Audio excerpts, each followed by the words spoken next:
Bien, mes chers amis, on va commencer.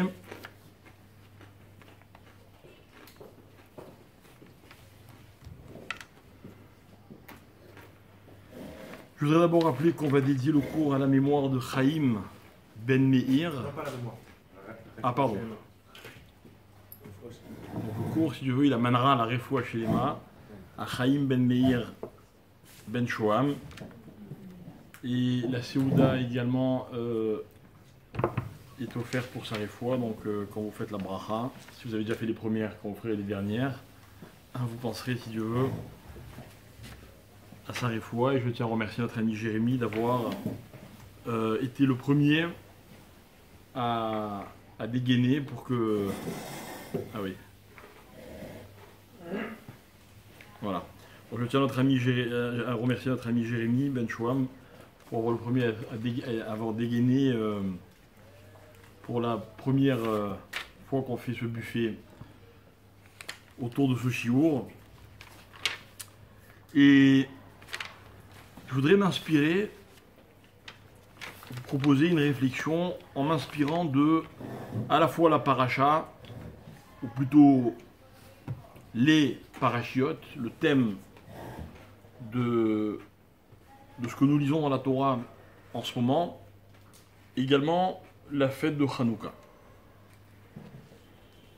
Vous savez donc que dans la paracha de Vayeshev, que nous allons lire ce Shabbat, on nous raconte que Yosef, qui malheureusement subit la jalousie de ses frères, va être vendu par eux et il va se retrouver en exil, en Égypte. Ça aurait pu être une histoire de famille, un fait divers. Ça va être beaucoup plus que cela parce que finalement, c'est toute l'histoire du peuple juif qui dorénavant va changer. On assiste donc dans cette paracha à la naissance du concept qui s'appelle l'exil. Jusque-là, ça n'existait pas. À partir de maintenant, ça existe. On n'a toujours pas résolu le problème. La Torah va nous raconter dans quelques semaines, dans la paracha de Vaïgash pour être précis, que le père de Yosef, donc Yaakov, qui pensait pendant longtemps que son fils était mort, apprend qu'il est vivant, apprend qu'il est en Égypte et décide de le rejoindre. Mais la Torah nous dit, il ne va pas y aller tout seul, il va y aller avec toute sa famille, les femmes, les enfants.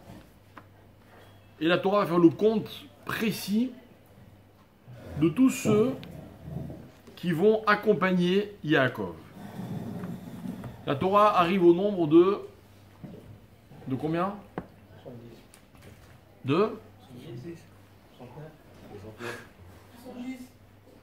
66. Ah. Et la Torah rajoute, mais Yosef était marié, avait 2 enfants en Égypte, donc ils vont se retrouver à 70. Ok? Et en fait, ce que nous on va essayer d'expliquer, c'est que le chiffre 70 n'est pas un chiffre anodin, il est un concept, il est un repère que l'on va retrouver, très souvent, ok?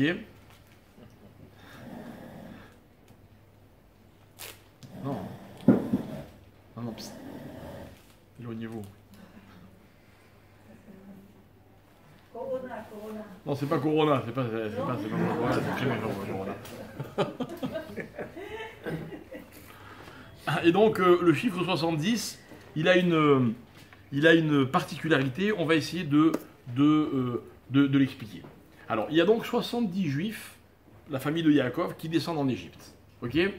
Est-ce que parmi vous, il y en a qui connaissent d'autres choses qui sont au nombre de 70? 70 langages. Les 70 juifs du Sanhedrin, ils étaient vraiment 70? 70 nations. En fait, les juges, ils étaient 71. Mais ils auraient dû être 70, sauf qu'on a rajouté un 71e pour qu'il y ait toujours la possibilité de qui est un nombre impair. Voilà. Donc, 70 nations, 70 juifs qui descendent en Égypte, 70 langages, 70 juges, 70 anciens à l'époque de Moshe Rabbeinu. Ok ? Il va y avoir aussi un autre chiffre 70 qui est très intéressant. C'est ce qu'on appellera les 70, les Shivim Panim la Torah. C'est-à-dire les 70 façons de comprendre la Torah. Vous voyez ?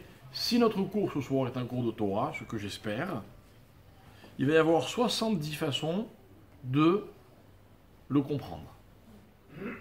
D'accord ? Mais pas 70 façons parce qu'il y aura peut-être 70 participants. Non, chacun d'entre nous pourra le comprendre de 70 manières. Il y a 70 approches différentes de la Torah. Et là, on va essayer d'expliquer à quoi ça rime, quel est le sens de tout cela. Mais d'abord, comment dire, un espèce de théorème, ok ? Sachez une chose, c'est que ce chiffre 70 évoque la diversité, la pluralité. Ça veut dire que quand vous avez 70 quelque chose, vous avez le summum de la diversité. Par exemple, il y a 70 nations. Alors, qui sont ces 70 nations ? Écoutez bien. Ces 70 façons qui vont être, employées par les hommes pour détourner Israël de la Torah. D'où d'ailleurs notre rapport avec Hanouka. Hanouka. Israël est compris dans les 70 ? Mais non. Israël va se retrouver face aux 70 nations. Ok ? Mais, puisque vous me parlez d'Israël, c'est la raison pour laquelle il y a 70 juifs qui ont entamé le processus de l'exil. Pourquoi ? Pour qu'il y ait toujours un juif capable de répondre à l'argument de n'importe quel goy, de n'importe quelle nation. Je continue. Il est écrit dans le texte que nous lisons dans la prière de Hanouka. Alanissim, Vala Pourkan, qu'on va rajouter à chaque Amida, à chaque fois qu'on va faire le Birkat Amazon. Là-bas, il est écrit Bimé Matitya Ben Yochanan Kohen Gadol, etc., etc.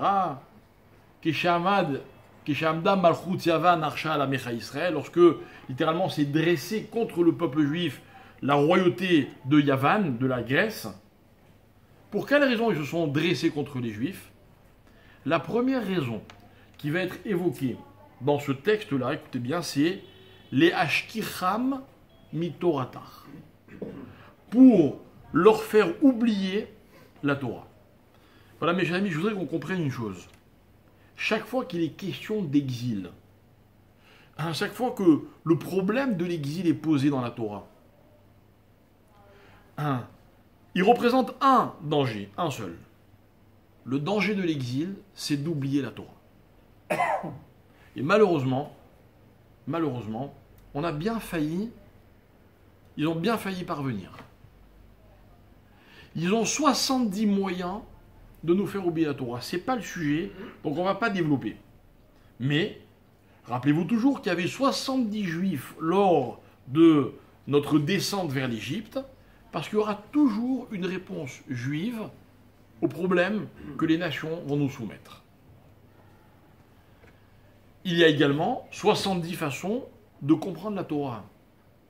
Vous l'avez déjà constaté, quand vous lisez le Talmud, les Chachamim ne sont jamais d'accord. Il suffit qu'il y en ait un qui parle pour qu'il y en ait un autre qui dise le contraire. Rares sont les cas où un enseignement est dicté par un sage sans que personne ne soit face à lui pour essayer de le contredire. Et, attention, il n'y a pas deux sages qui discutent, il y a 70 façons d'aborder le problème, à chaque fois. À chaque fois. Quand vous apprenez un enseignement de la Torah, et je vous l'ai toujours dit dans mes cours, vous avez le droit de ne pas être d'accord. Ne pas être d'accord, c'est pas rejeter ce que l'autre dit, c'est proposer autre chose. Voilà pourquoi il y a 70 facettes à la Torah. Vous avez la vôtre, j'ai la mienne. Je vous remercie très sincèrement d'être venu écouter. la mienne ce soir, pour que les choses soient claires. Ok? Bien.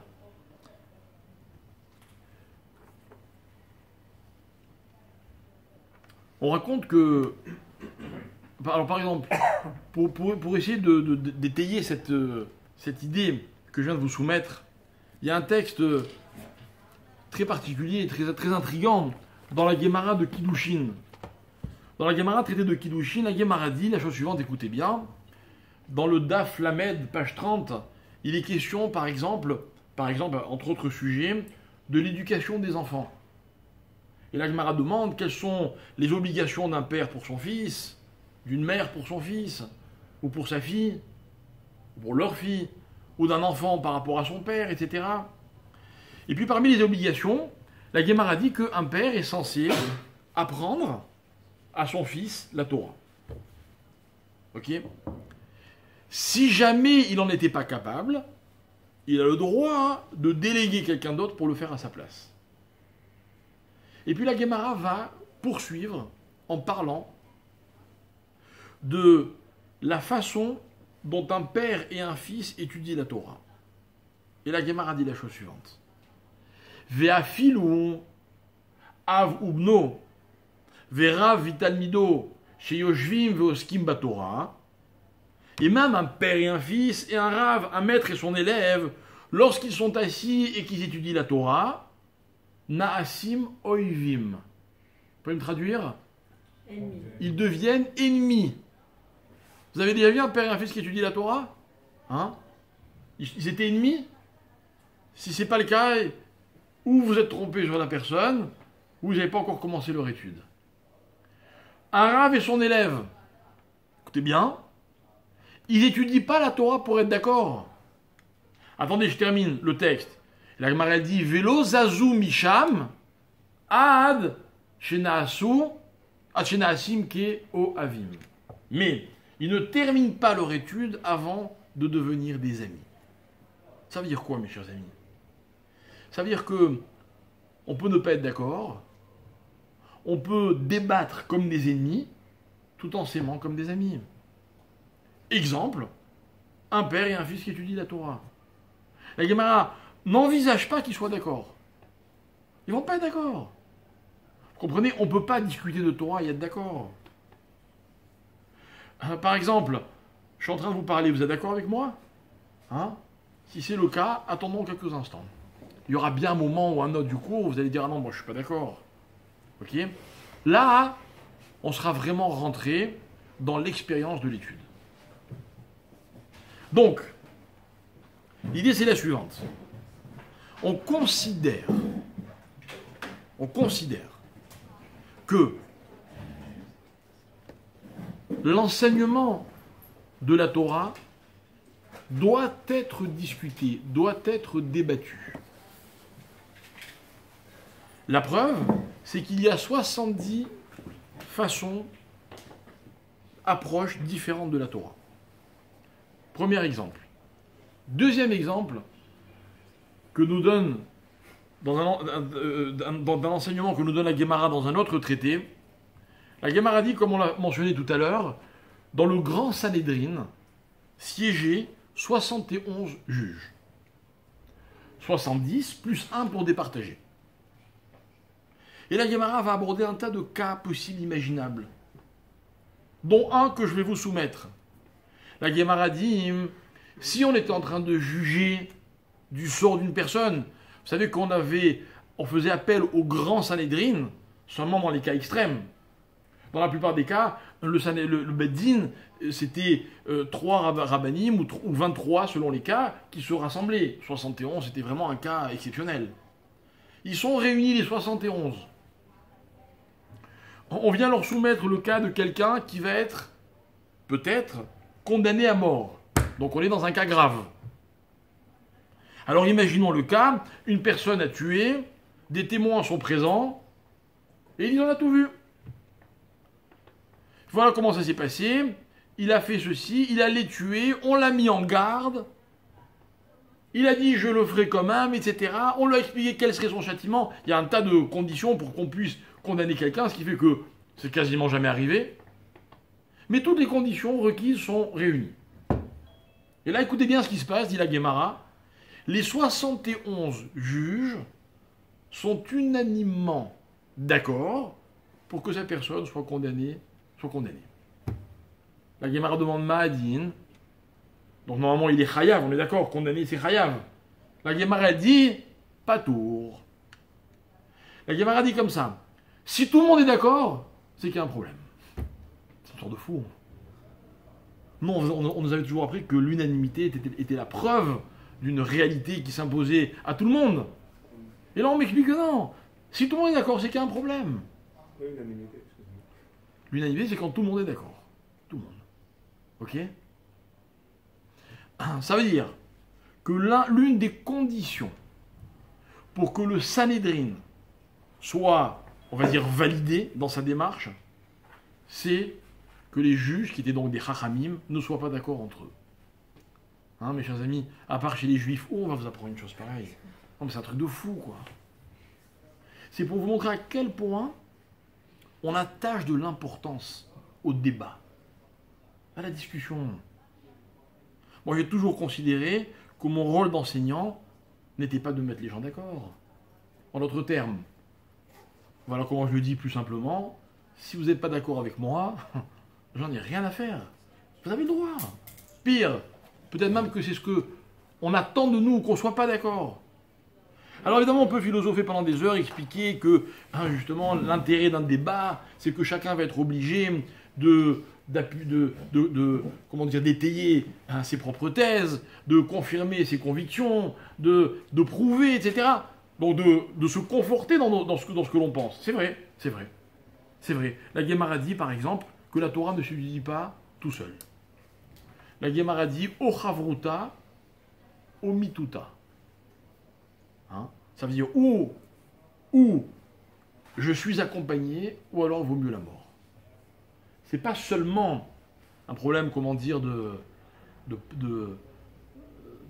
place dans la société, ou de... Non. La Guémara, dans ce texte-là, elle parle notamment de l'étude de la Torah.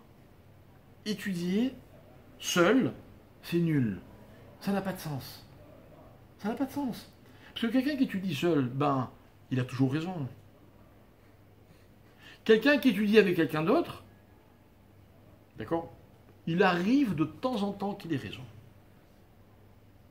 Ça n'existe pas, vous rentrez dans une yeshiva, ok. Vous savez, une yeshiva, c'est un peu comme une bibliothèque.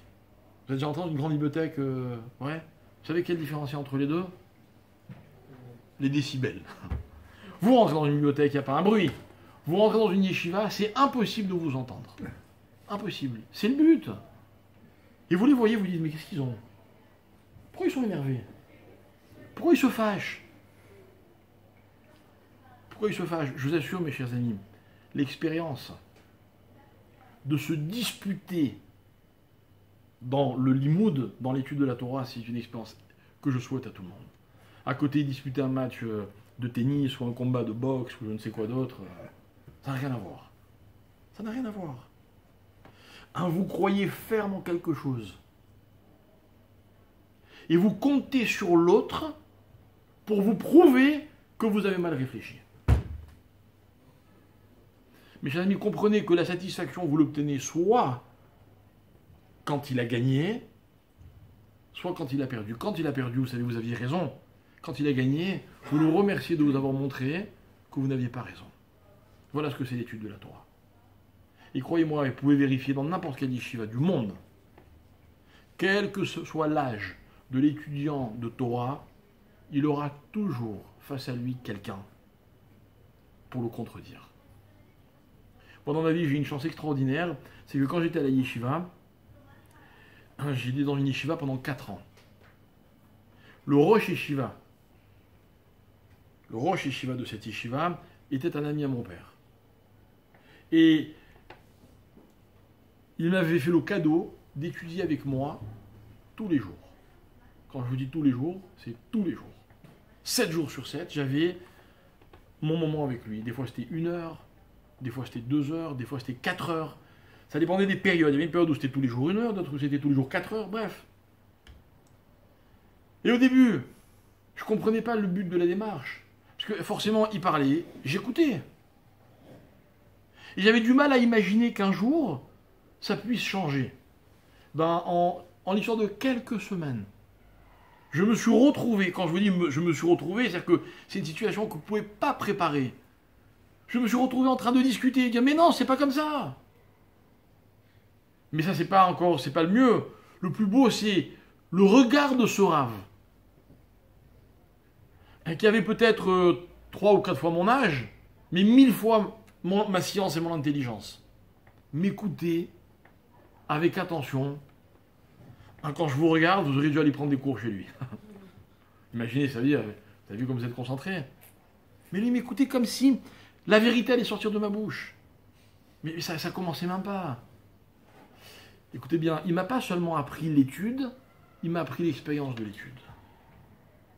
L'expérience de l'étude, elle passe par la parole et par l'écoute.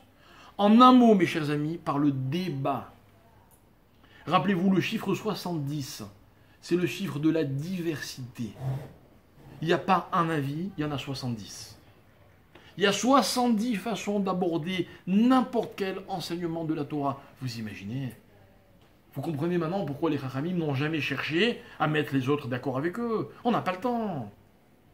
Je ne peux pas mettre 70 personnes, 70 façons de voir le monde, la Torah, au diapason comme moi je parle. Alors je dis ce que j'ai à dire. Et puis certains seront d'accord, d'autres non. Et puis les désaccords ne seront pas toujours sur les mêmes détails ou sur les mêmes sujets. En un mot, on va étudier la Torah. Mes chers amis, il y a 70 nations. Parce que les nations ont toutes représenté une alternative. Elles ont toutes posé un problème. Mais il y avait 70 juifs qui sont descendus en Égypte parce qu'il y aura toujours une réponse juive au problème que les nations nous posons. Toujours. Voilà ce que c'est que 70. 70 juges parce qu'il fallait surtout pas qu'ils soient d'accord. Surtout pas.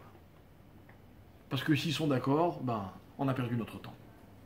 On annule la procédure.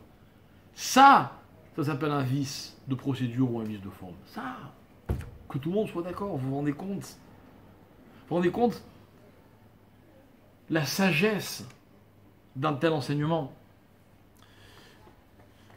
Alors voilà, je voudrais que, à travers ce que je viens de vous expliquer, donc on va bientôt rentrer dans quelques heures dans la fête de Hanouka.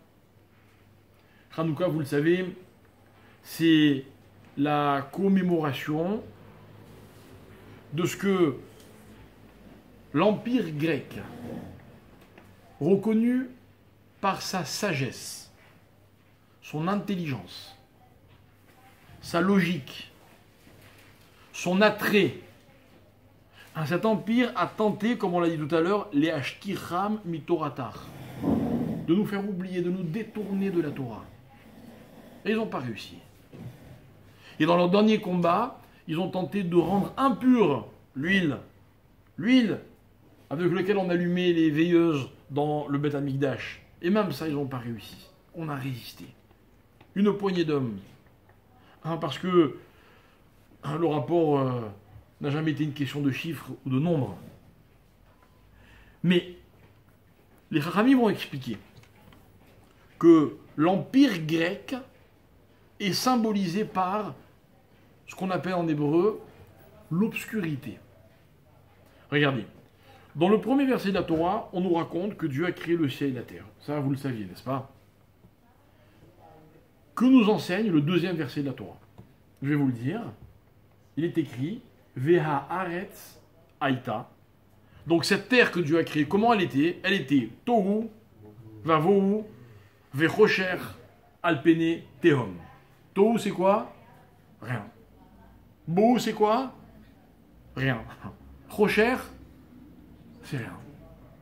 Et Tehom, ben c'est une quatrième fois rien. C'est un espèce de flou qu'on peut expliquer, on peut donner des indices. Mais c'est donc une absence de forme, de structure, de projet. Donc finalement, on est dans une inutilité. On n'a que la matière.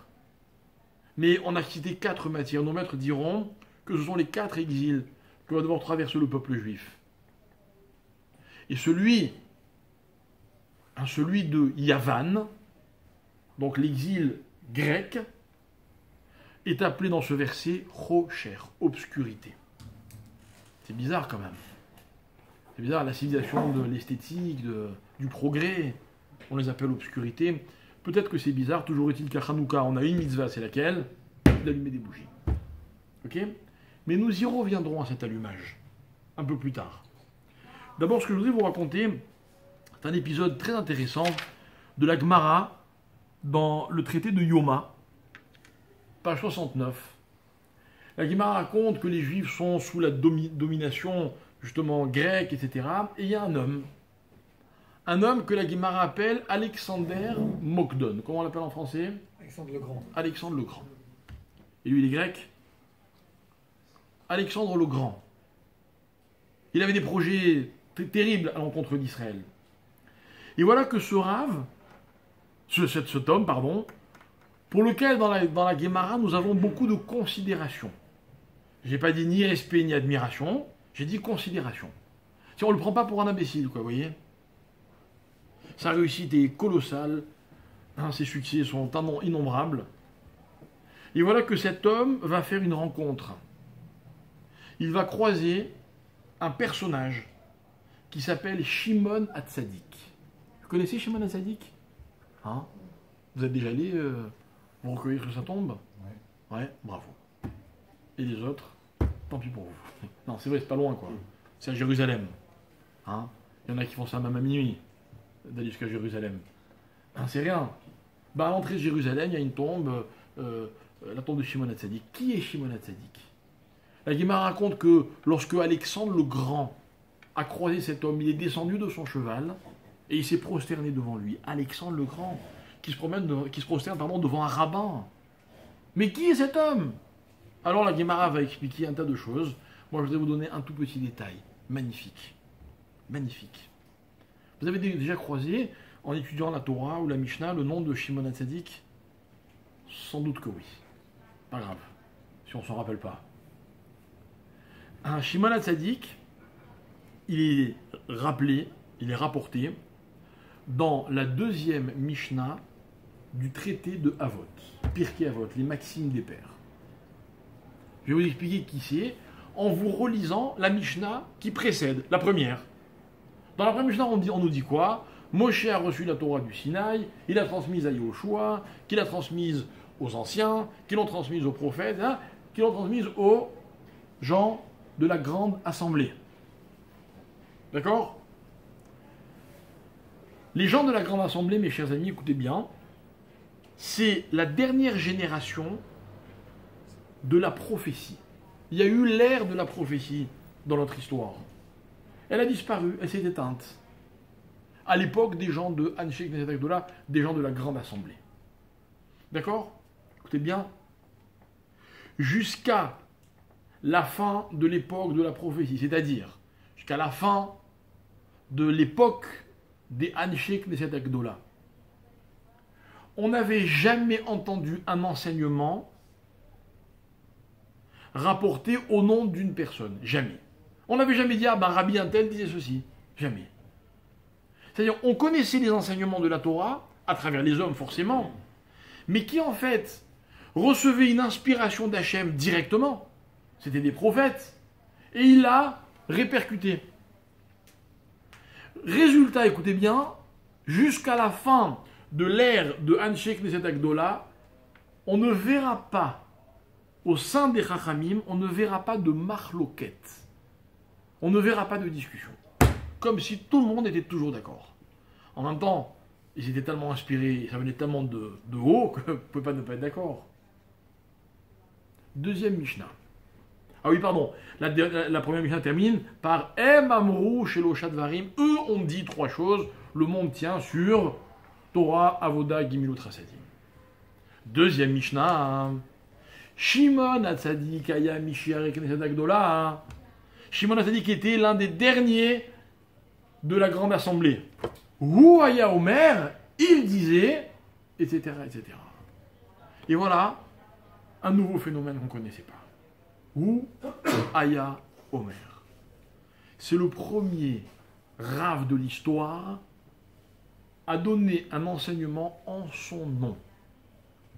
Alors rajouteront les Chachamim, écoutez bien, il dit elle est incroyable. Hein, c'est l'homme qui a inventé la marloquette. Puisque forcément, dès qu'il s'est mis à parler, il y a eu quelqu'un pour ne pas être d'accord. Tant que les hommes parlaient au nom de Dieu, il n'y avait pas de problème. Mais dès que les hommes ont commencé à parler, imaginez que maintenant vous venez me dire, voilà, j'ai entendu Rav un tel qui dit, bon ben... Et si vous me dites, ben moi je pense que... Ah ben alors je vais vous dire, attendez, mais moi je suis pas d'accord. C'est pas pareil, quoi. C'est-à-dire que Shimon, il a inventé le concept de la marloquette. Alors explique les Chachamim. Lorsque Alexandre le Grand l'a rencontré, lui, qui symbolisait l'intelligence, la culture, il est descendu de son cheval et il s'est prosterné.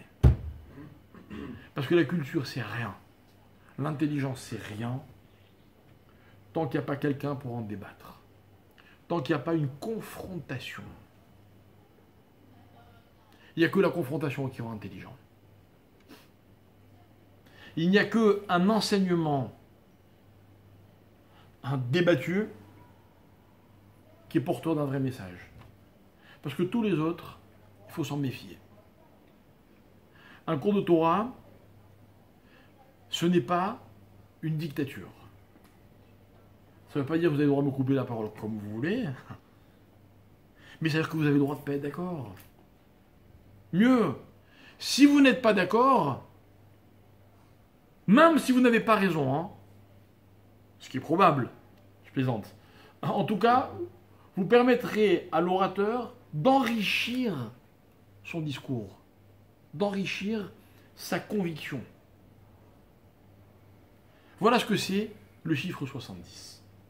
Donc, pluralité, diversité, débat, discussion, confrontation. Voilà ce que c'est le chiffre 70. Voilà les nations. Même Alexandre le Grand va reconnaître la grandeur de Shimon HaTzadik parce que lui, il était dans le débat. Alors, mes chers amis, nous allons poursuivre en allant un petit peu dans une autre direction pour l'instant. Je voudrais rappeler avec vous une chose que vous savez peut-être, ou plutôt que vous savez sans le savoir, ou que vous ne savez pas sans savoir que vous l'ignorez, enfin peu importe. Vous savez que tous les matins on fait la prière. Alors vous ouvrez un livre de prière, il y a tout un ordre.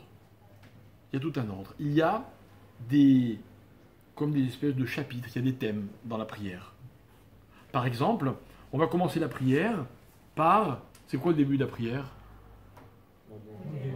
Modé, non, ça c'est pas encore la prière, ça. Ça c'est avant la prière. C'est l'introduction. Enfin, c'est quand on se réveille. Non, c'est pas ça. La prière, elle commence quand? En général, il y a un horaire dans les synagogues à l'heure à laquelle commence la prière. On commence quoi? Hein?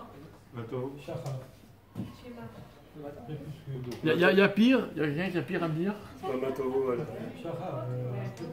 Non, Shachar, c'est le matin. Ah, merci. Le début de la prière, c'est ce qu'on appelle la ptira, les korbanot. C'est toute la partie dans laquelle on raconte les sacrifices. Voilà comment ça se passait. Ok?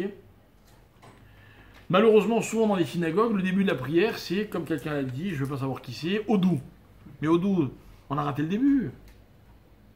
Odou, c'est déjà la deuxième partie de la prière. C'est ce qu'on appelle les psouké des Imra. Et puis après, je vais aller vite. Après les psouké des Imra, il y a les berachot du schéma, les fameuses bénédictions du schéma. Puis après, il y a le schéma. Puis après, il y a la Hamida. Puis après, il y a Tachanoun, expiation, supplication. Puis après, il y a Ashré avec la Kedusha. Et puis après, il y a des psaumes, on termine. Écoutez bien, mes chers amis, parce que je vais juste aller à l'essentiel.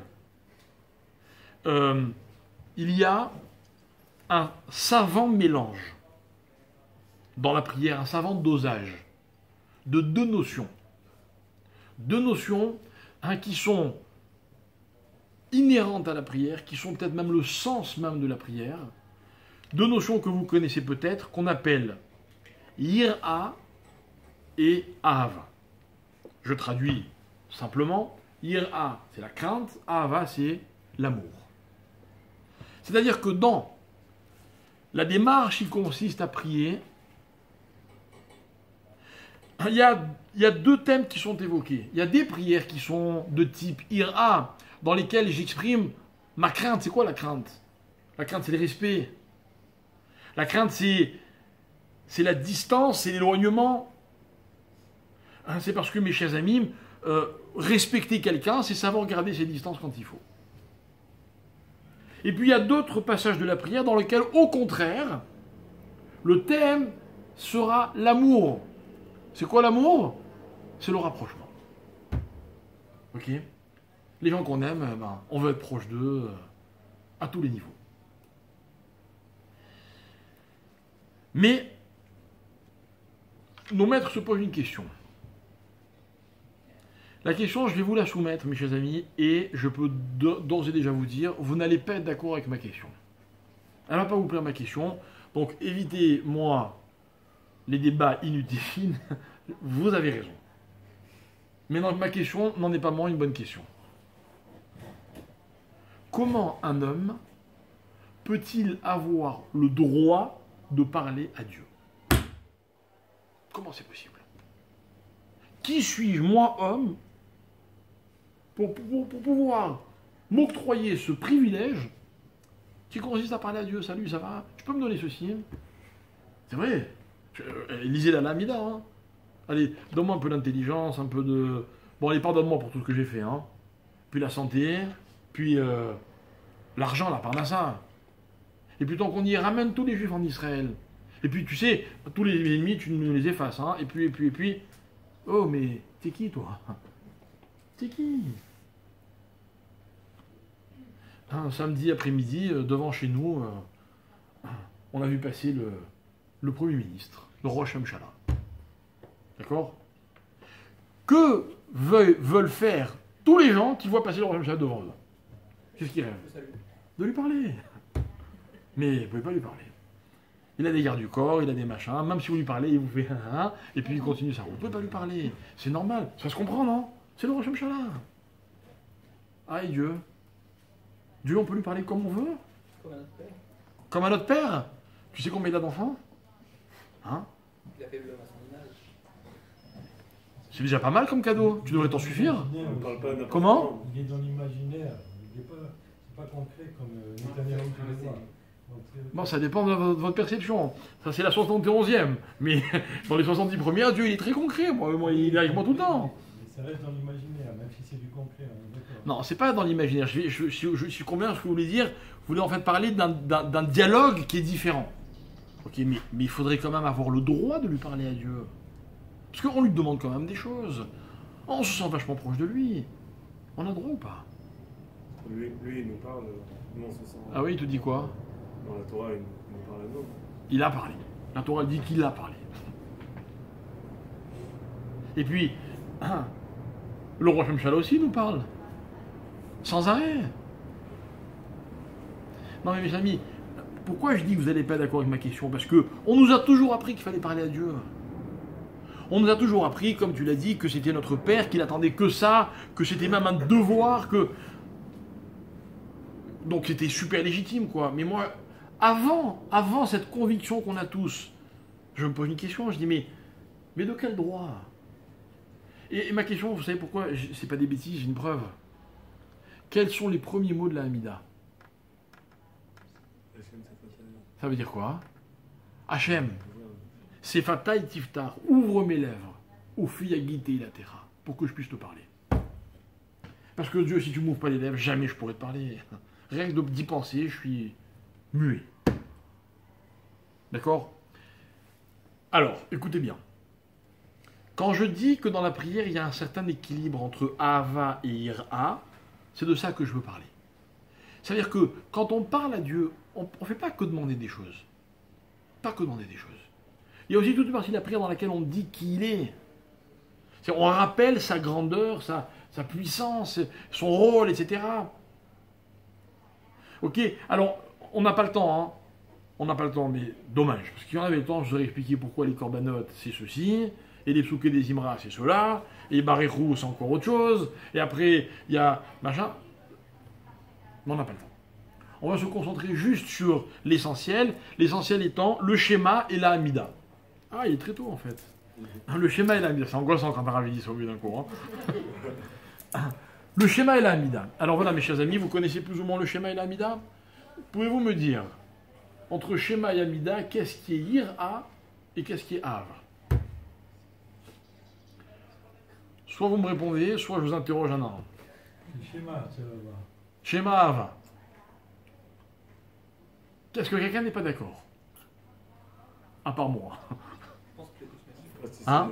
C'est l'un et l'autre, le schéma. C'est Ah le non, premier. j'aurais pas posé la question. Hein? Moi, je suis pas d'accord non plus. Pourquoi? Parce que je suis d'accord avec toi. Parce que c'est une affirmation, je sais pas. Bien fait. Il dit parce que le schéma c'est une affirmation. Et alors? Alors, si c'est une affirmation, donc c'est Écoute Israël. donc c'est Ira ou Ava? Ira. Ira. Et pourquoi l'Amida serait Ava alors? Parce qu'il y a une part d'Abraham, Yitzhak, Yaakov. Aïe, t'as bien commencé. Le schéma en entier ou Non, le schéma en entier, Tout le schéma, c'est un même thème. Alors écoutez bien mes chers amis. Le schéma, c'est Ira. C'est la crainte.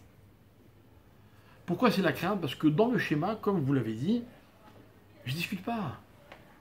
Je cite des versets dans lesquels on me raconte qui est Dieu. Hachem Elokeinu, Hachem Echad, c'est notre Dieu, il est un. Ah, je dois l'aimer, mais pas n'importe comment, de tout mon cœur, de toute mon âme, de tous mes moyens. Et ça continue. Et avoir des enfants, et leur enseigner la Torah, et mettre la mezouza, et mettre les téphilines. Et si j'écoute les mitzvot de Dieu, bah tant mieux pour moi. Et si jamais j'écoute pas les mitzvot de Dieu, connaissez la suite? Dans le deuxième paragraphe du schéma. Si c'est pas Ira, ça c'est quoi? On nous parle de châtiments éventuels qui sont terribles.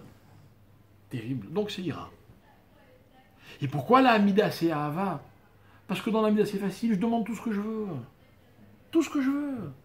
Comme je l'ai dit tout à l'heure, donne-moi ceci, donne-moi cela. Et j'en rajoute, je rentre avec un caddie qui est vide, je sors avec un caddie qui est... C'est virtuel cette fois-ci. Ok? Maintenant, il y a une anomalie. Pourquoi? Parce que la Hamida, je dois la dire debout. Et le schéma, je dois le dire assis. Maintenant, quelle est l'attitude la plus Ahava? Debout ou assis? Hein? Assis, assis, c'est La évident. Hamida. Quand on est assis, on est à l'aise. Mais bien sûr, il n'y a qu'à voir. C'est évident. D'accord. Vous êtes là, peinard assis, et moi, je bosse. Ok? Alors pourquoi la Hamida qui est avant, on l'a dit debout, et le schéma qui est Ira, on le dit assis? Réponse. Il y a des deux. Pour qu'il y ait des deux, Chazak ou Barour. Hein, parce que l'un est la structure de l'autre. Et encore une fois, on ne va pas remonter à toute la prière, mais c'est extraordinaire de voir comment elle est articulée. Vous savez, qu'est-ce qu'on dit juste après la Hamida, donc le summum de l'Ave? On a demandé tout ce qu'on voulait à Dieu, on lui a dit tous nos petits secrets. D'ailleurs, je vous recommande, vers la fin de la Hamida, dans le passage qui s'appelle Shema Kolenu, arrêtez-vous 5 minutes. Arrêtez-vous et dites tout ce que vous avez envie de dire à Dieu. Dites-lui ce que vous avez envie de recevoir, pour vous, pour les autres. Dites-lui quand vous n'êtes pas content. Dites-lui, écoute Hachem, là, je t'ai pas compris. Vous avez le droit. Il y a une proximité qui est incroyable entre l'homme et celui qui prie. D'ailleurs, c'est la raison pour laquelle l'Hamida se dit à voix basse. C'est hyper intime, l'Hamida. Vous savez mieux que ça. Il y a marqué, c'est pas une halakha, hein, mais il y a marqué qu'on ne doit pas regarder quelqu'un qui fait l'Hamida. Quelque part, c'est un peu pénétrer dans son intimité. Et moi, ça m'est arrivé. Il y avait quelqu'un dans une synagogue où je priais régulièrement. Hein, il finissait un peu plus vite que les autres, et il se tournait, et puis il était juste devant moi. Un jour, je dis, écoute, je t'en supplie, je peux pas prier comme ça. Je peux pas. Je peux pas. J'ai pas envie qu'il voit mon expression quand je parle à Hachem. C'est trop intime. Alors, qu'est-ce qu'on dit juste après l'Hamida? Hachamnou, Baganou, on redescend sur terre. Ah oui, on n'oublie pas quand même que nous avons fauté, et nous avons fait ceci et cela. voyez, ça recadre un peu, quoi. Il y avait un peu trop, il risquait d'avoir un peu trop de Ahava, hop, on nous a remis à notre place. Et toute la prière, c'est comme ça. Et je vous assure, la prière est une aventure extraordinaire. Extraordinaire. Hein, parce que dedans, on se resitue par rapport à Dieu et on resitue Dieu par rapport à nous. C'est magnifique.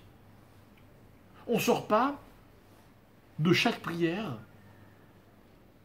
identique. Bon, vous allez me dire, on ne rentre pas dans chaque prière de la même manière non plus, c'est vrai. C'est vrai. Mais quand même, dire tous les jours, 3 fois par jour le même texte, et garder cette même, intensité. Parce que la Hamida est une découverte. Découverte de ma relation avec Hachem.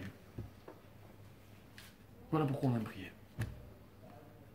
Voilà pourquoi on aime prier. Voilà pourquoi la prière, elle a une place centrale dans l'accomplissement de la Torah. Alors, on a expliqué donc qu'il y avait Ahava, qu'il y avait Ira, mais que la Ahava n'avait pas de réel sens s'il n'y avait pas aussi de la Ira. Ok ? Bien.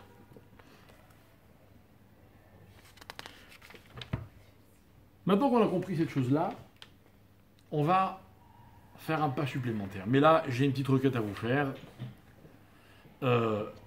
Ou vous partez maintenant, ou vous restez avec moi jusqu'à la fin. Surtout vous, mesdames, parce que ça risque de ne pas vous plaire. Voilà, je vous dis franchement, je m'arme de beaucoup de courage, ok, et je vais vous dire des choses qui peuvent ne pas vous plaire.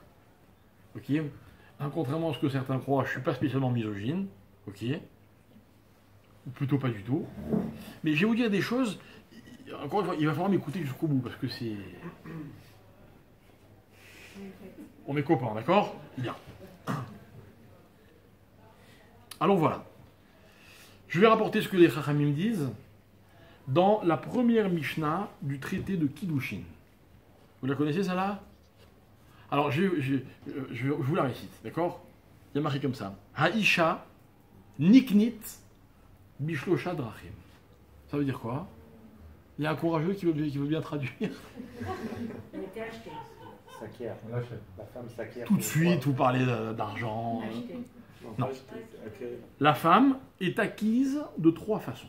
Ça vous plaît ? Ça vous plaît ou pas ? Franchement, dis-moi la vérité. Ça vous plaît ou pas ? Non ? Ça dépend. Parfois moins. Ça dépend quelle façon. Si c'est pas l'amour. Ah, ça dépend quelle façon. Moi, je croyais que déjà que le coup de acquise, traduit par certaines achetée, déjà ça va vous faire sauter au plafond. Oui, ça c'est pas beau. C'est pas beau déjà. C'est ça que ça veut dire. C'est pas Miliknot. Alors, Si c'est affectif, ça va. vous savez ce qu'a dit la Gemara ? La Gemara a dit non, il ne faut pas que les femmes se vexent, parce qu'on aurait pu dire l'homme achète la femme de 3 façons. Mais on l'a pas dit. Ça aurait pu être plus violent, quoi. Non, c'est le passif, c'est tout. Passif. Et pourquoi tu dis passif ? Madame, avouez une chose, c'est que la Torah, quand elle a quelque chose à dire, elle le dit. Elle le dit. Si elle avait voulu parler de façon active, comme vous dites, elle aurait dit l'homme acquiert la femme de 3 manières. Pourquoi elle a dit la femme est acquise de 3 manières ? J'ai une bonne réponse, ça va vous plaire. Ah, parce qu'il faut quand même lui demander son avis. C'est une halakha. La halakha, si elle n'est pas d'accord, le mariage, ça ne marche pas. D'accord ? C'est si, imaginez, le mari lui met la bague au doigt de force, il y a 4 personnes qui la tiennent et lui qui lui met la bague, les 4 personnes c'est la belle-mère, les belles-sœurs, vous voyez ? Ok ? Ça marche pas, c'est pas un bon mariage. Bon, on a fait un petit progrès, hein ? Mais le reste du chemin. Alors maintenant, voyons quelles sont les 3 manières. La Gemara dit, la Mishnah dit, Bekesef, Beshtar ou Bebia. J'explique. Kesef, c'est l'argent. Ça vous plaît d'être... ça vous plaît ? En général, quand on l'achète, c'est avec l'argent. Ça vous plaît ou pas ? Non. Non ? Qui a dit non ? Moi. Toi. Envisagerais-tu ton mariage, que je souhaite très prochain si Dieu veut, ok ? Une roupa pendant laquelle on dirait au khatan, t'as pas une petite bague pour la kala ? Non, elle veut pas Kesef. C'est ça que tu viens de dire ? Pas de bague ? Non, ça va. Ah, j'étais sûr. Kesef, c'est la bague. Ah, vous vous rendez compte ? On a un peu rendu romantique l'histoire de l'argent. Pas forcément. Hein ? Pas Chut. C'est mon copain ou c'est le copain du... Oui, mais d'accord, mais pourquoi on fait la bague? Pour Kessef. Donc on a quand même un peu rendu romantique l'histoire de l'argent. T'as raison, on aurait pu... Ça aurait pu être avec un stylo. D'accord? Bien. Shtar, c'est quoi shtar? Un contrat. Ça vous plaît? Hein? C'est la ketouba. D'accord? La ketouba, mes chers amis, il faut quand même que je vous rappelle que c'est un document qui existe depuis Moshe Rabbeinu. Ça veut dire qu'à travers l'histoire, à l'époque du Moyen-Âge, à l'époque de tout ce que vous voulez, hein, quand le statut de la femme n'était pas très clair ailleurs, chez nous, il y avait déjà un contrat dans lequel l'homme s'engageait vis-à-vis de sa femme avec les mêmes termes que celui par lequel il s'engage en 2020 et bientôt en 2021. Ok? Qu'on ne me dise pas que la Torah, elle n'a jamais donné à la femme sa place. C'est une hérésie. Shtar. On va y revenir, on va tout expliquer. Et enfin, la troisième façon, c'est quoi? C'est Bia. C'est quoi Bia? Là, on est carrément dans le scandale. Un Bia, c'est le rapport intime. Ok, voilà, c'est aussi une façon de consommer un mariage. Ok? Ça s'appelle un kinyan. Alors, avant que vous me sautiez dessus, d'accord? regardez le sens qu'on va donner à ces trois façons de célébrer un mariage. Nos maîtres vont dire, je tiens cet enseignement d'un rave qui s'appelle le Rav Yeshurun, qui est un rave de Marseille, qui, chaque fois qu'il donne un cours, c'est toujours des merveilles, des trésors. Il expliquait la chose suivante. Il disait Kesef, Shtar, Bia, qui est Neged, sont mis en parallèle de Bechol Evavecha, Bechol Nafshecha ou Bechol Meodecha. Mais attention, pas forcément dans le bon ordre. Ok? Alors, on va expliquer. La Torah dit, tu aimeras l'Éternel, ton Dieu, de tout ton cœur, de toute ton âme et de tous tes moyens. Ok? Cœur, âme, moyen. Argent, contrat, intimité. Commençons par l'argent. L'argent, c'est quoi? C'est tout tes moyens. Ça veut dire quoi, tout tes moyens? Ça veut dire quoi, tous tes moyens? Ça veut dire comme ça, mes chers amis et demoiselles, que quand un khatan se retrouve sous la choupa, rien n'a encore été joué. Il ne s'est encore rien passé. Ça veut dire quoi, il ne s'est encore rien passé? Il n'y a pas encore eu d'échange. Ils sont juste fiancés. Dans notre tradition à nous, quand les époux sont encore que fiancés, il n'y a pas encore eu d'histoire. Oui, on n'a même pas encore ouvert la première page du livre. La première chose que l'on fait, c'est de dire à l'homme, écoutez bien, d'abord, tu donnes quelque chose. Je voudrais que vous mesuriez, mes chers amis, que c'est contre nature. Surtout quand il s'agit de nature masculine. Que dans la vie, moi, je veux bien donner. Mais contre quoi? Ou tu sais quoi? Donne-moi, et après, je te donne ce que tu veux. Franchement, quand vous devez donner, c'est pas plus facile de le faire quand vous avez d'abord reçu? Donc, la première chose qu'on demande à l'homme, c'est qu'on lui dit, tu as de l'argent, ouais, tu peux le donner. Une bague, mes chers amis, c'est symbolique. Symbolique. Pire, on va demander sous la roupa aux témoins d'évaluer si cette bague, elle vaut bien la modique somme de chavé prouta, ça veut dire quelques centimes. Et ils vont dire, oui, bien sûr. Même si elle est en plastique, elle les vaut. Ok? Ça veut dire genre, c'est pas combien il te donne qui compte. Ce qu'on attend d'un homme pour qu'il ait le privilège d'épouser une femme, c'est pas qu'il donne beaucoup, c'est juste qu'il soit prêt à donner. Qu'il soit prêt à donner. Bechol meodecha. Quand quelqu'un est prêt à donner, vous voulez que je vous dise combien il est prêt à donner? Bechol meodecha. Tout ce qu'il possède. Dans la vie, vous croiserez deux types de personnes. Celles qui sont prêtes à donner et celles qui ne sont pas prêtes à donner. Point. Celles qui ne sont pas prêtes, elles ne donneront jamais rien.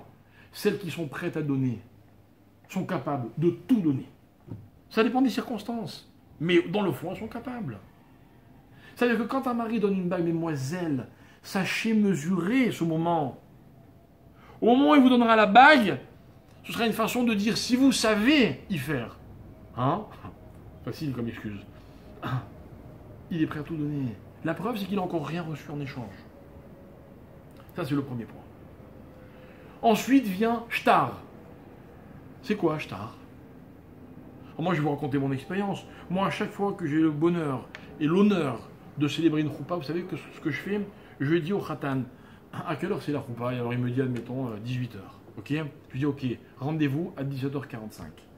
Et sachez que même si je suis en retard partout, en général au mariage, quand je les célèbre, je suis pas en retard.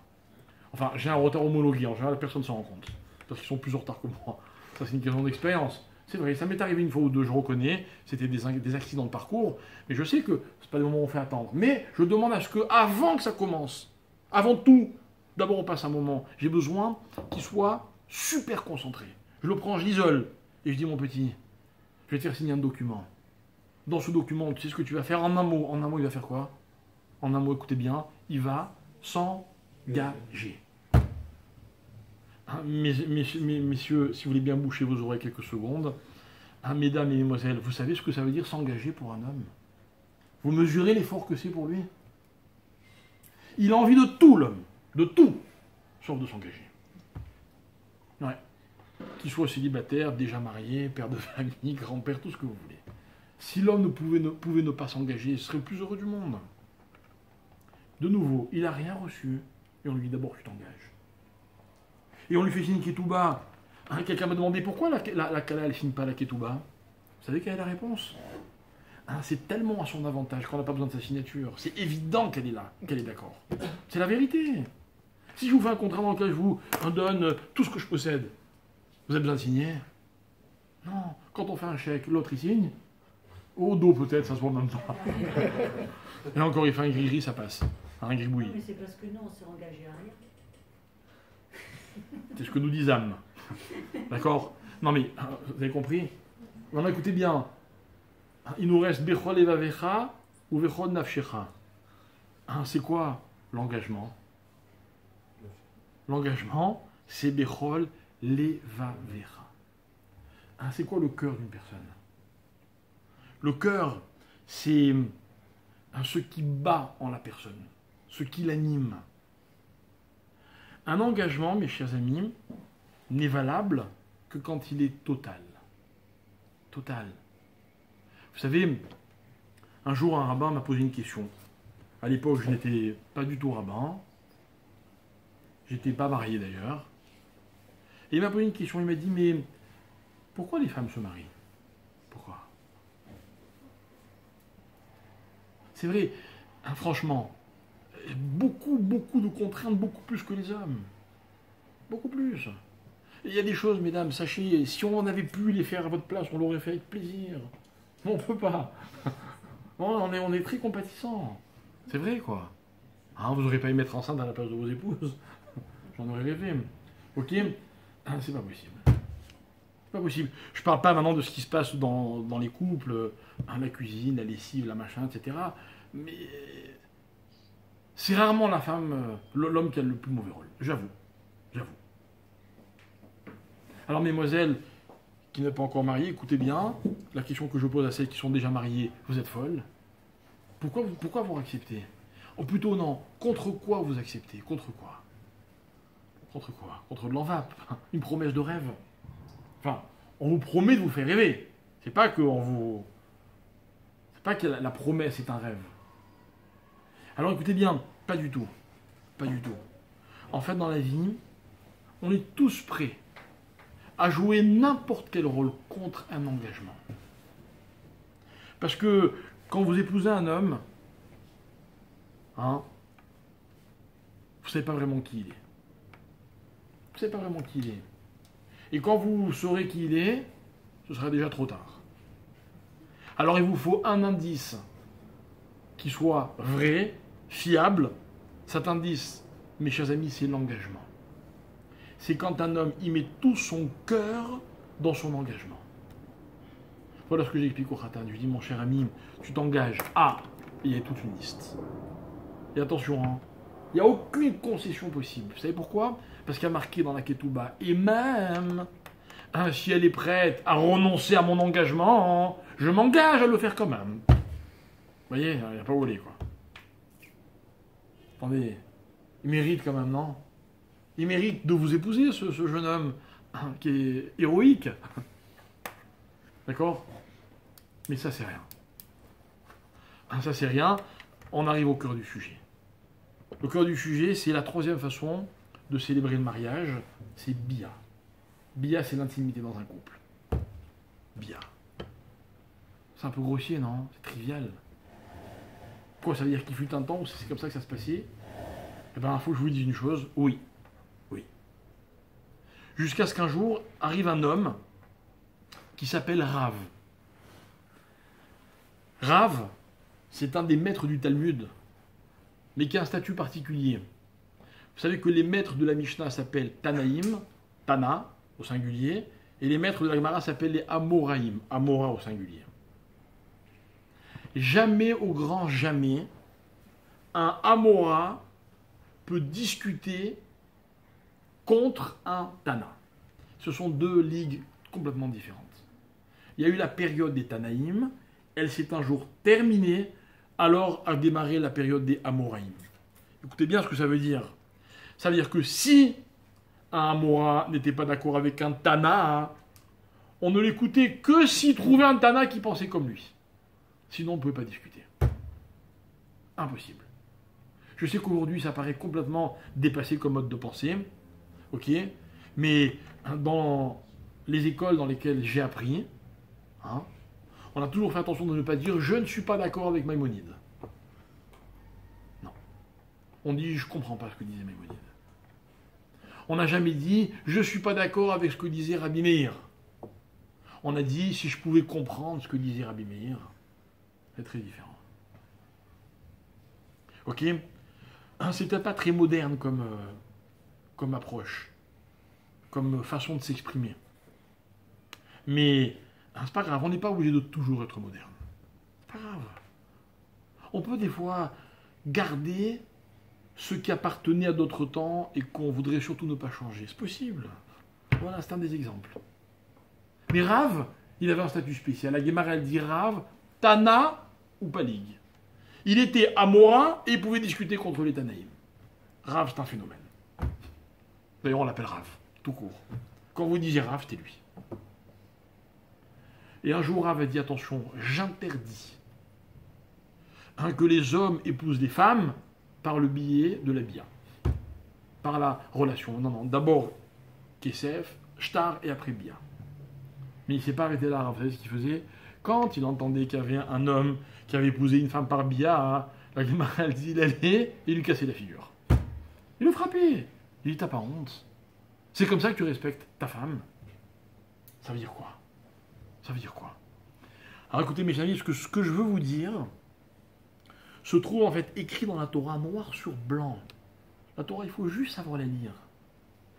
La Torah, elle raconte au tout début, que lorsque Dieu a créé l'homme, au début c'était un être unique, à la fois homme, à la fois femme, ou peut-être les deux à la fois, ou je sais pas.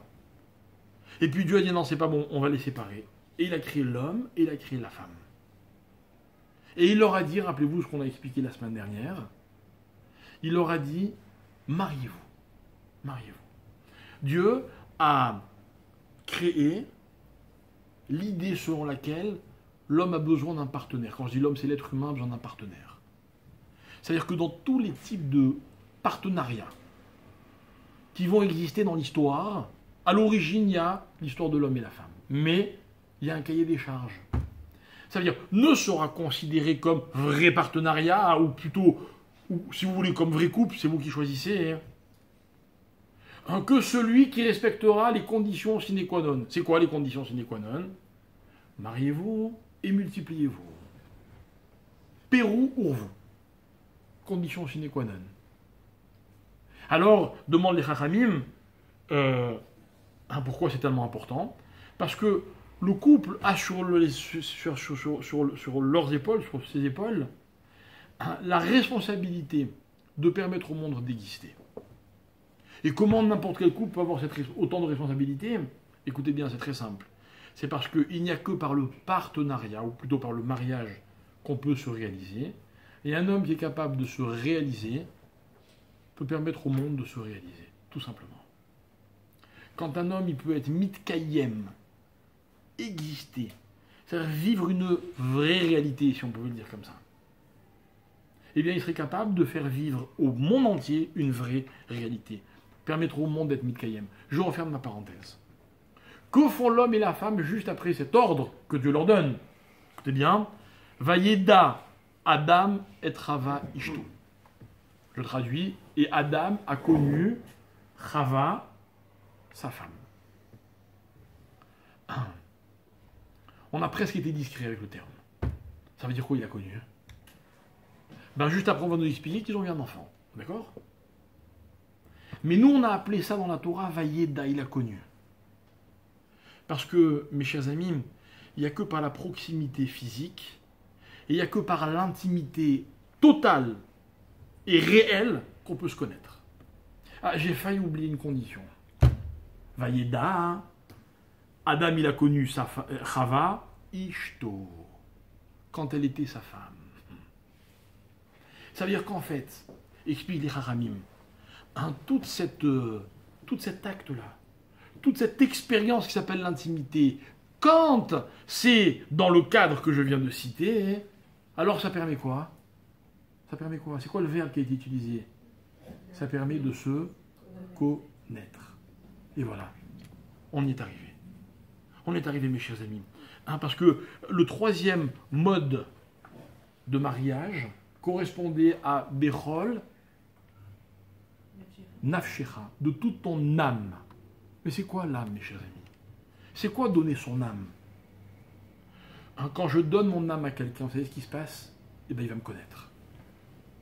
Et pour qu'il me connaisse, il faut que je lui donne toute mon âme. Et la relation, elle est très facile à faire. Quand est-ce que je donne toute mon âme? Ça veut dire la possibilité à l'autre de me connaître à travers une expérience, une seule, qui s'appelle l'intimité. Quand elle est dans le cadre qui s'appelle le mariage. Voilà ce que c'est Bechol Nafshecha.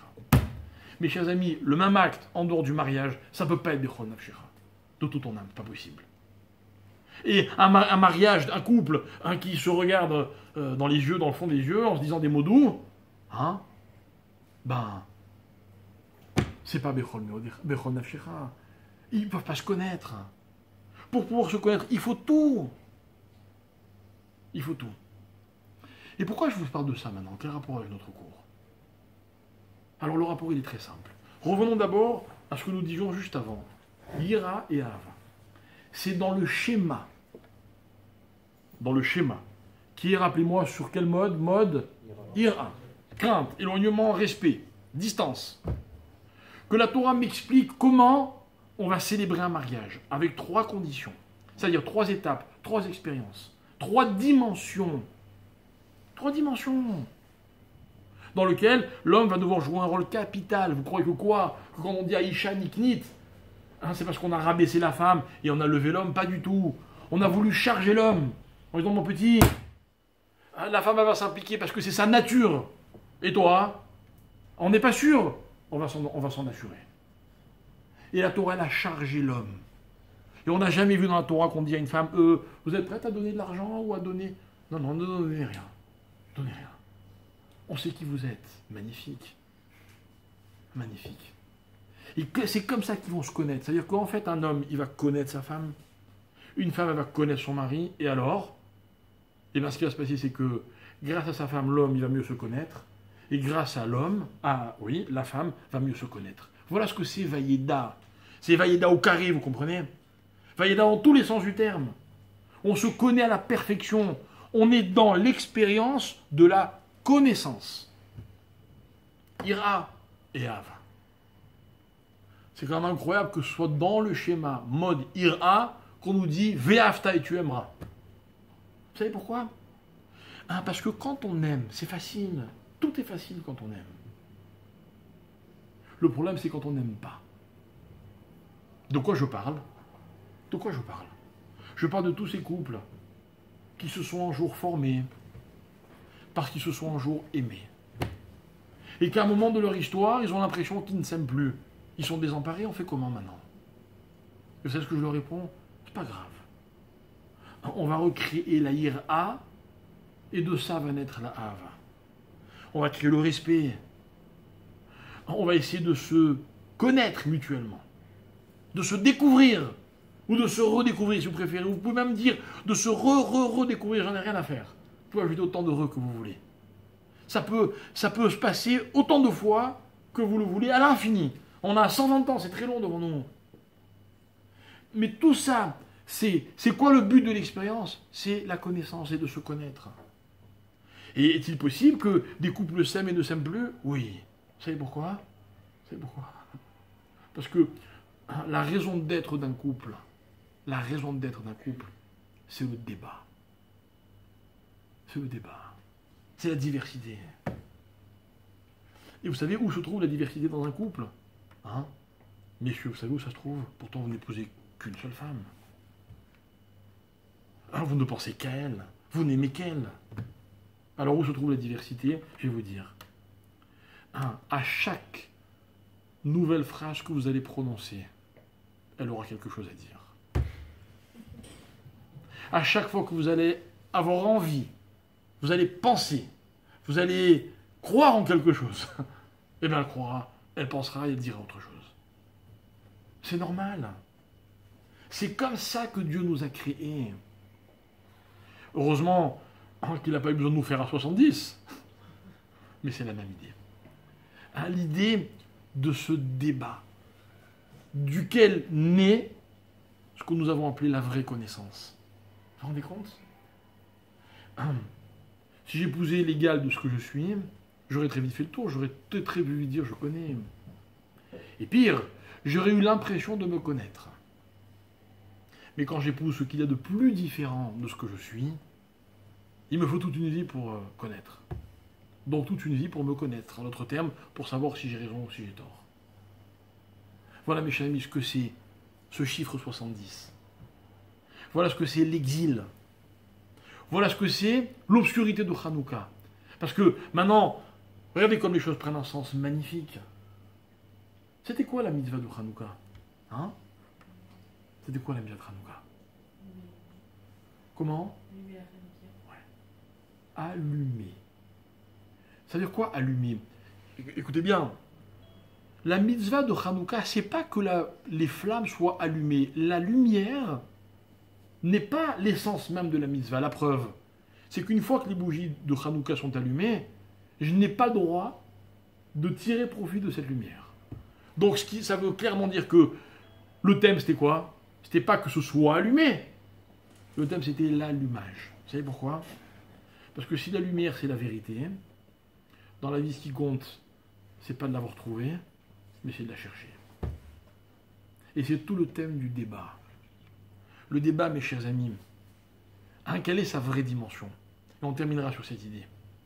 La vraie dimension d'un débat, c'est qu'elle me permet en permanence de chercher ce qu'est la vérité. Quand je suis seul, j'ai toujours l'impression d'avoir trouvé la vérité. Quand j'ai quelqu'un face à moi, c'est marrant, hein, j'ai l'impression de jamais l'avoir trouvé. Rappelez-vous ce que je vous ai plusieurs fois rapporté, ce que dit la Gemara dans le traité de Chagiga.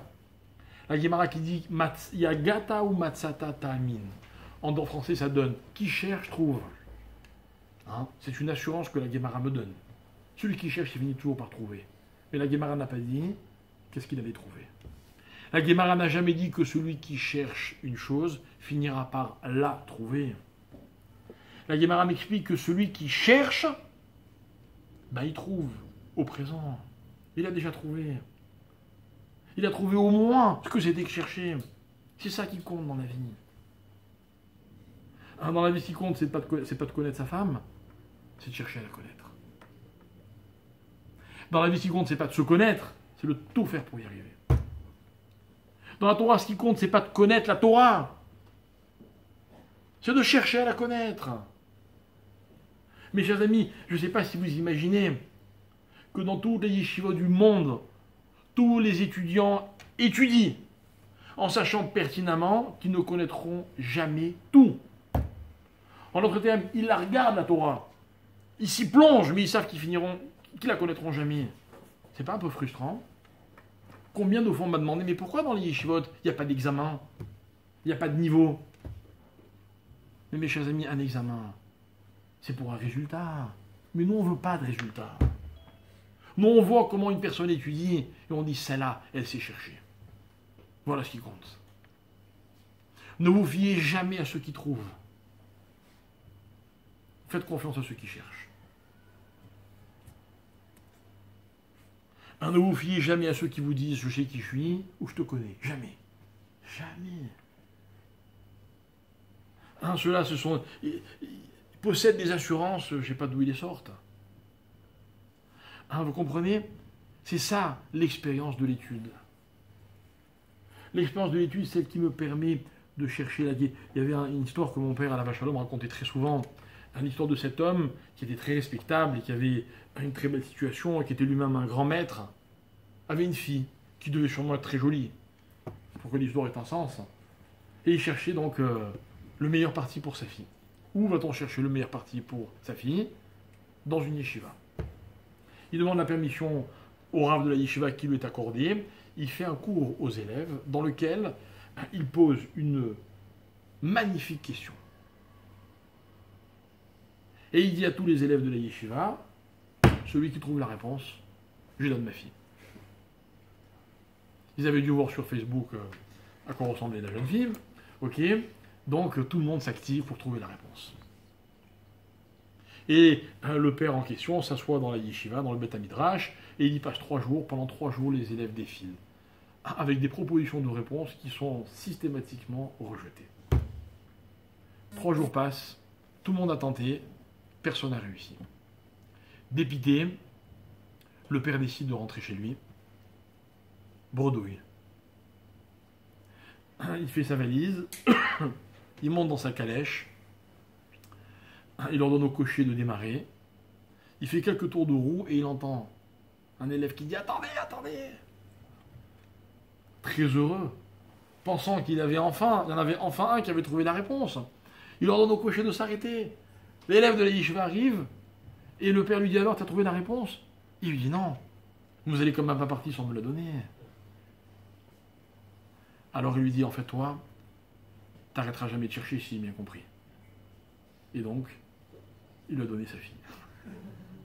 Parce qu'on ne mesure pas une personne par rapport à ce qu'elle a trouvé. On la mesure par rapport à sa capacité de chercher. Voilà ce que c'est allumer, mes chers amis, dans la vie. Allumer, c'est pas repousser l'obscurité, on ne sait pas. On ne sait même pas si ça va tenir. Mais ce qui compte, c'est d'allumer. Voilà pourquoi on étudie la Torah, mes chers amis. Quand je dis on étudie la Torah, c'est pas une petite heure kiffante avec un beau buffet 1 fois par semaine. Hein. Non, étudier, c'est se mettre à fond. C'est vraiment chercher, quoi.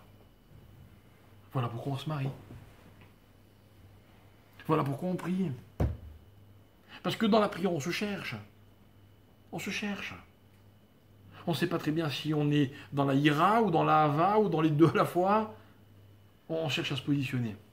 C'est ça qui compte, mes chers amis. Et pour chercher correctement, et ce sera notre dernière phrase de ce cours de ce soir, pour chercher correctement, il faut ne jamais chercher seul. Jamais. On n'étudie jamais la Torah tout seul. On ne se fait jamais une idée sur quelque chose tout seul. Et je peux vous rassurer, on ne cherche jamais son conjoint tout seul, parce qu'on est convaincu que lui aussi, il est en train de chercher. Voilà, merci beaucoup.